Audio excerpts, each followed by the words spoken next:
డ్వాక్రా పొదుపు సంఘ ఖాతాలలో సొమ్ములు డ్వాక్రా సభ్యుల ప్రమేయం లేకుండానే వారి ఖాతాల నుండి కాజేసింది డ్వాక్రా సీఏ వీరమల్ల భాగ్యలక్ష్మి. పశ్చిమ గోదావరి జిల్లా తణుకు మండలం దువ్వా యూనియన్ బ్యాంక్ లో పొదుపు సంఘాల సీఏగా భాగ్యలక్ష్మి కొనసాగుతోంది.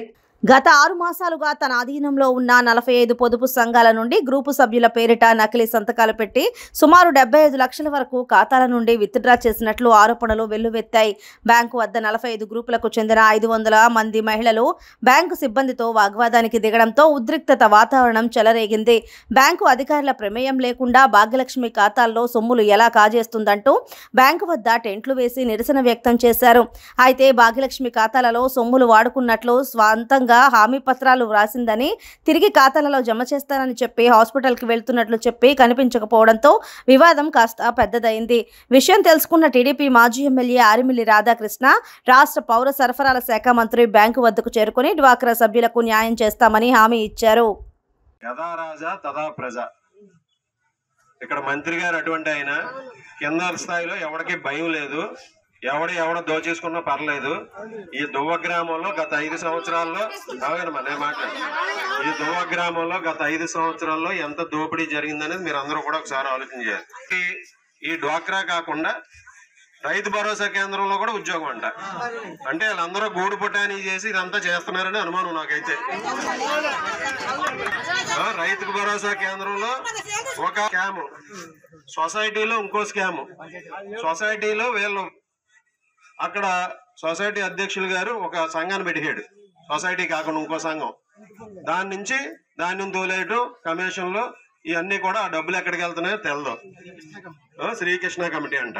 ఆ విధంగా అది ఉంది. రైతు భరోసా కేంద్రంలో పెట్టారు, ఈవిడ ఇక్కడ ఇలా చేసింది. అలాగే బ్యాంకులో సొసైటీలో బంగారాలు కూడా పోతున్నాయి, లాకర్లో బంగారాలు కూడా. అసలు దువ్వలో ఏం జరుగుతుంది, ఏ విధంగా ఉందనేది, ఈ పాలన ఏ విధంగా ఉంది.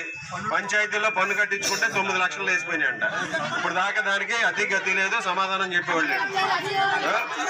ఆవిడ ఏదో ఊరినే చేసింది కాదు, ఆవిడ వెనకాల ఉన్నటువంటి శక్తులు చేయించినాయి. అన్నిని సపోర్ట్ ఉంది కాబట్టి ఇవన్నీ కూడా జరుగుతున్నాయి. మీరు ఎవరో కట్టకండి, వాళ్ళతోనే కట్టిద్దాం.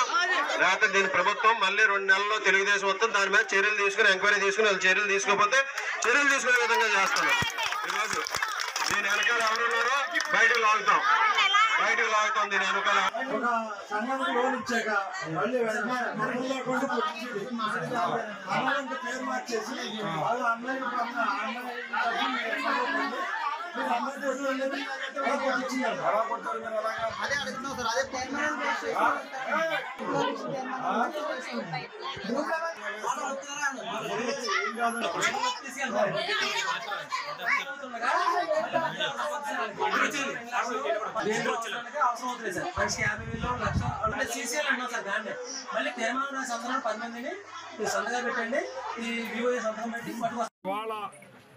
ఏదైతే దువ్వ గ్రామంలో యూనియన్ బ్యాంక్ లో మరి ఈ డ్వాక్రా సంబంధించిన సిసి కదా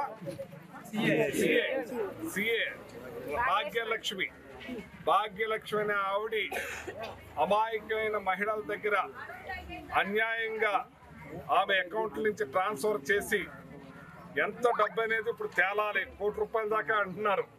అవన్నీ కూడా ఇప్పుడే కలెక్టర్ గారికి తెలియజేయటం జరిగింది. అక్కడ పీడీ డిఆర్డీని ప్లస్ లీడ్ బ్యాంక్ మేనేజర్ని రప్పించి ఇంకా కొంతమంది స్టాఫ్ను కూడా తెప్పించి అవసరమైతే ఈ గ్రామంలో ఎందరి అకౌంట్లు కూడా చెక్ చేసి అనా పైసలతో సహా లెక్క తేల్చి ఆమె ఆస్తులన్నింటినీ కూడా మరి సీజ్ చేపించి వీళ్ళందరికీ కూడా డబ్బులు ఇప్పించేలాగా కలెక్టర్ గారు కూడా మాట ఇచ్చారు. కాబట్టి నేను నిలబడి చేయిస్తానని చెప్పి ఈ మాట ఇస్తున్నాను. ఇవాళ తెలుగుదేశం దొంగలు దుర్మార్గంగా ఇటువంటి దోపిడీ చేస్తూ ఉన్నారు.